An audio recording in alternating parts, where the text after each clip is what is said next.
Olá! Vamos falar sobre o Estatuto da Igualdade Racial? A gente vai dissecar a Lei 12.288 de 2010, mas com um foco muito específico, o que realmente importa e o que é cobrado em concursos públicos.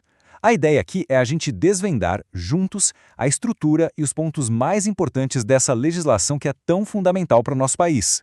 Olha só o nosso roteiro. Primeiro, a gente vai entender o cenário que fez essa lei ser necessária.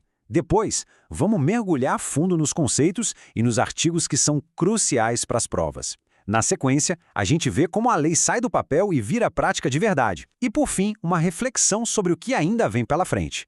Tudo pronto para começar?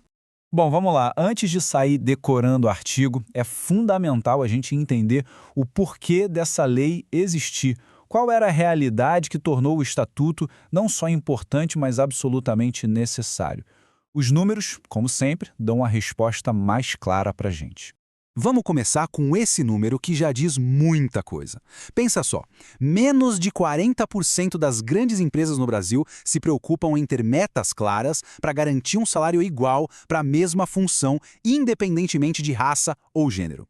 Isso já mostra um abismo enorme entre o que se fala e o que se faz no mundo corporativo. Agora, olha como a desigualdade vai se aprofundando. Essa tabela é um verdadeiro soco no estômago.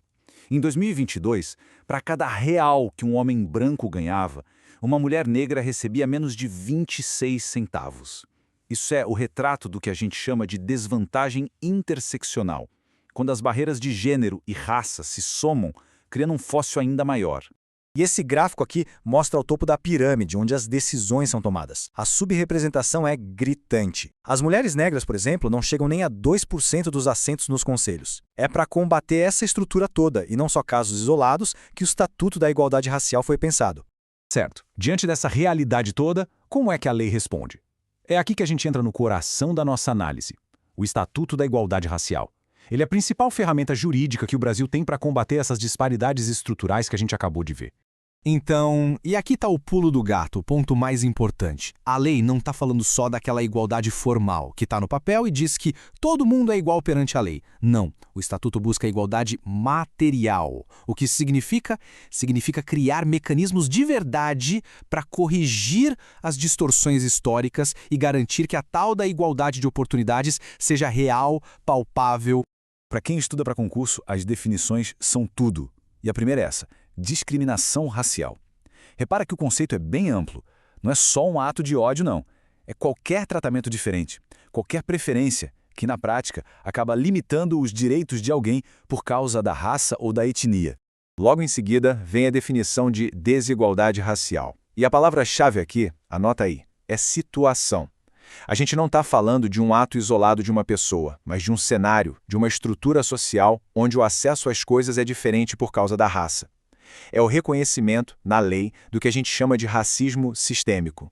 E como é que a lei propõe consertar essa desigualdade toda? A resposta está aqui: ações afirmativas. Se a desigualdade racial é a doença, as ações afirmativas são o remédio. Elas são a ferramenta principal, são medidas proativas, como as cotas, por exemplo, que foram desenhadas para tentar nivelar o campo e acelerar a correção de uma injustiça que o tempo sozinho não resolveu. Agora que a gente já entendeu os conceitos-chave, vamos ver como o Estatuto coloca isso em prática. A lei se desdobra em vários direitos fundamentais e, para facilitar a memorização para a prova, a gente vai analisar por temas. A abrangência da lei é realmente impressionante.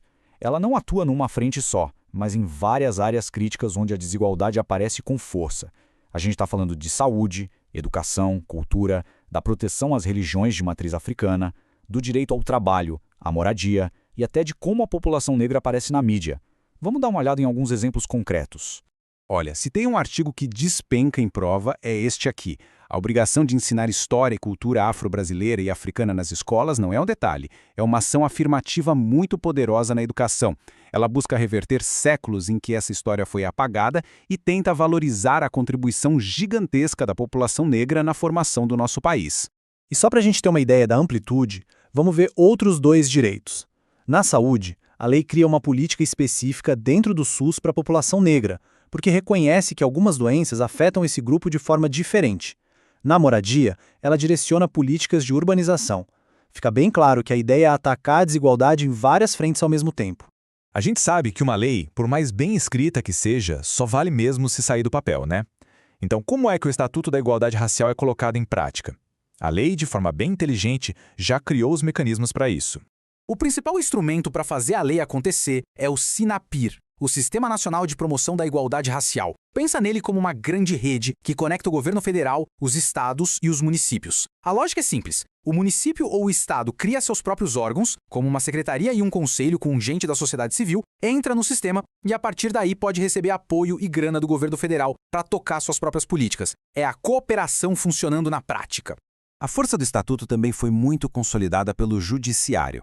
O STF, em decisões que realmente fizeram história, disse que as cotas, tanto em universidades quanto em concursos públicos, são constitucionais, sim.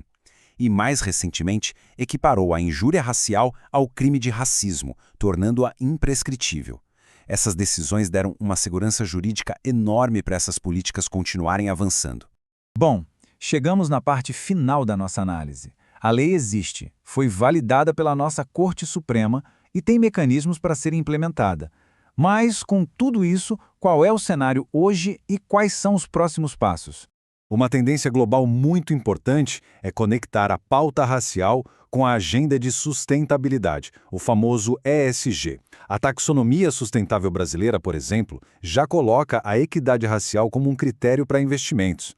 Além disso, o Brasil chegou a propor para a ONU a criação do ODS 18, um objetivo de desenvolvimento sustentável só para a igualdade étnico-racial.